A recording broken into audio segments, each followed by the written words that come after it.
Today is January 11, 2014 on a Saturday. It's 2:22 a.m. Pacific Time. And up next, Half Moon Bay Beach radiation, not from Fukushima, officials say. Science disproves claims that there is radiation from Fukushima hitting the beach in any detectable levels. This is posted by Krista Begay, editor, January 9, 2014 at 11:06 a.m. Pacific Time. And this is a video you can play. It's entitled Fukushima Radiation Hits San Francisco, and some of you may have already seen that video. This report does not necessarily reflect my own opinion. It's just for information.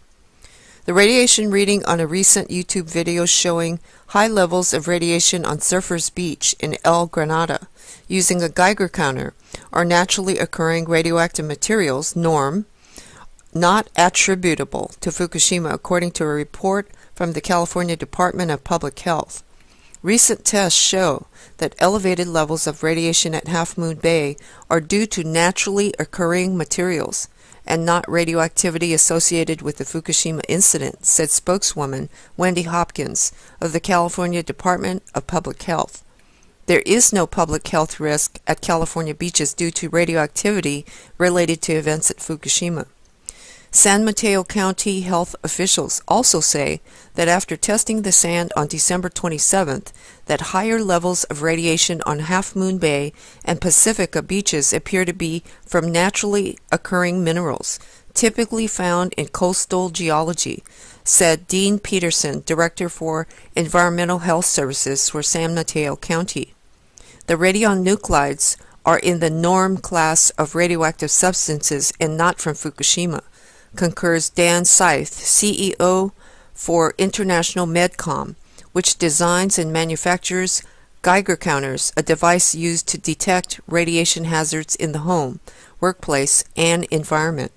Since Inspector device is featured in the video, which led some to believe that radioactive material from the Fukushima Daiichi reactor meltdown in Japan was now hitting the West Coast. Scythe also specializes in radiation detection and public safety. He was so concerned about the video that he asked his friend Steve Weiss, an electrical engineer from the coast side, to mail some Half Moon Bay sand to his Sebastopol home to personally test a sample of sand from the beach, and I am convinced there is no link to Fukushima, he said. He found that the radioactive areas of the beach seemed to be associated with dark sand below the high tide level. The levels detected are about 5 to 10 times what you would normally expect to find on a beach, he said. But if the sand were contaminated by radiation from Fukushima, it would show cesium-137, a product of nuclear fission, which is reported to be the major health concern in Fukushima. In March 2011, when a tsunami damaged the Fukushima Daiichi power plant in Japan, radioactive isotopes were also released into the air and were absorbed by the ocean when they were rained down upon it, according to a report on Deep Sea News, a publication highly regarded for directly communicating science to the public.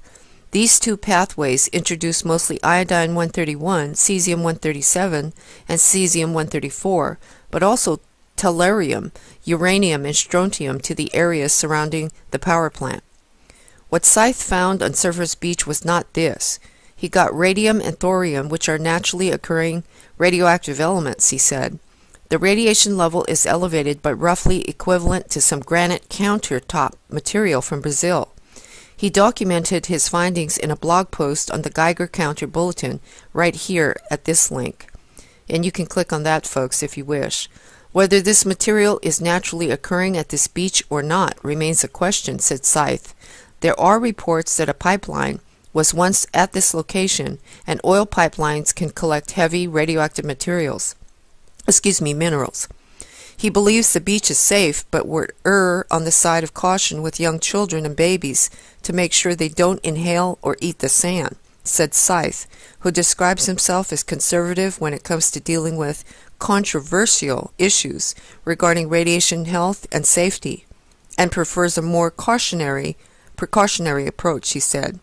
The volume of water in the Pacific Ocean has a significant diluting effect on radionuclides that are present, and it is not anticipated that the concentration will increase in the waters off the west coast, according to California Department of Public Health officials.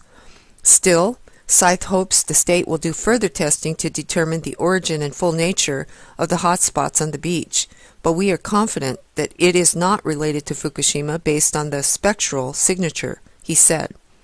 Since the video was published on YouTube on December 24, 2013, the state and county have sent teams to the beach for a survey.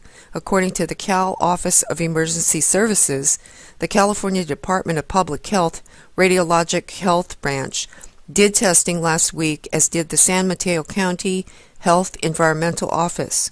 On December 27th, a county inspector with a Geiger counter using GPS coordinates in El Granada, as provided by the California Office of Emergency Services, reported that at the high tide mark at Surfers Beach, their meter indicated a level of 100 microrems, which is 3 to 4 times higher than background for the area, said Peterson.